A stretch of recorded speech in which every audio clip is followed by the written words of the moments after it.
Dahlia dahlia তো সবাই জানে ডালিয়া খুব হেলদি খাবার। এই ডালিয়া দিয়ে অনেক কিছু রেসিপি বানানো যায়, ডালিয়ার খিচুড়ি, ডালিয়ার পায়েস। আজ আমি ডালিয়া দিয়ে পরোটা বানিয়েছি, খুবই সামান্য তেলে, খুবই হেলদি আর টেস্টিও হয়েছে খেতে। নমস্কার বন্ধুরা, আশা করি সবাই অনেক ভালো আছেন। আমি দেবী বিশ্বাস, আমার চ্যানেলে আপনাদের সবাইকে স্বাগতম। এই ডালিয়ার এই পরোটাটা খেতে দারুণ হয়েছে। খুবই সিম্পল আর একদম সামান্য জিনিস দিয়ে হয়ে যায়। তার জন্য যখন আমি গ্যাসে একটা কড়াই বসিয়েছি আর একটা ছোটো বাটির এক বাটি ডালিয়া নিয়েছি। এই ডালিয়াটা আমি ভেজে নেব ভালো করে। ভাজতে গেলে বুঝতেই পারবেন ডালিয়ার কালারটা এমনি চেঞ্জ হয়, একটু সাদা হয়ে থাকে, সাদা সাদা হয়ে যাবে। ভালো করে দেখুন এইভাবে নেড়ে ছেড়ে ভেজে নিলাম ডালিয়াটা। ভেজে নিয়ে এভাবে দেখুন, আর এভাবে দেখলেই বুঝতে পারবেন ভাজাটা হয়ে গেছে বলে।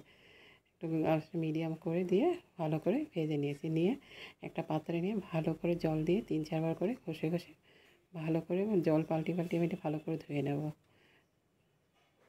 এভাবে। তারপর এক মগ গরম জল দিয়ে ঢাকা দিয়ে রেখে দিয়েছি। তারপর 20 মিনিট পর দেখুন, 20 মিনিট আধ ঘন্টা রেখে দিতে আমি 20 মিনিট রাখার পর হয়ে গেছে, কিছু ডালিয়াটা নরম হয়ে গেছে। তারপর দেখে একটা মিক্সার জারে যেই বাটি ডালিয়া নিয়েছে ওই বাটির 1 বাটি জল এই মিক্সার জারে একটু একটু করে দিয়ে 1 বাটি, টোটাল 1 বাটি জল দিয়ে আর মিক্সার গ্রাইন্ডারে ডালিয়াটা পেস্ট করে নিয়েছি। দেখুন এই যেভাবে, আর জল লাগবে না, জল ঠিকই আছে।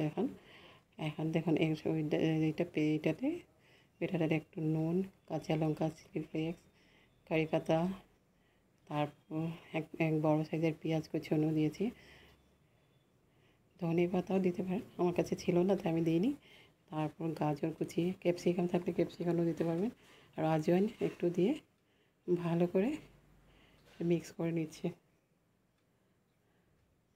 হালকা এইভাবে মিক্স করে নেবেন। তারপর একটা ডিম ওখানে ফেটে দিয়ে দিলাম। আপনারা 1টি 2টো যাই হোক দিতে পারবেন। আমি 1টি ডিম দিয়েছি। তারপর ননস্টিক একটা তাওয়া বসিয়ে সামান্য তেল দিয়েছি তাওয়াটায়, বেটারটা 1 হাতা দিয়ে দিলাম, দিয়ে ভালো করে ছড়িয়ে দিচ্ছি।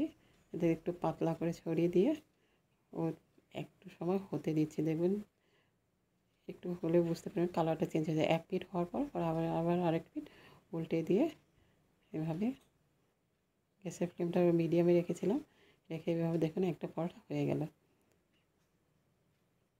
এখন আরেকটা পরোটার জন্য দেখুন আমি সামান্য তেল আপনার তেল ব্রাশ করে নিতে পারবেন, দিয়ে আবার এক হাতা বেটারটা দিয়ে আবার ভালো করে পাতলা করে ছড়িয়ে দিয়ে 1 পিঠ হওয়ার পর আরেক পিঠ হয়ে এভাবে ভিডিও দেখানোর মতন এভাবে 1 পিঠ উল্টে পাল্টে পরোটাগুলি এক এক করে ভেজে নেবে।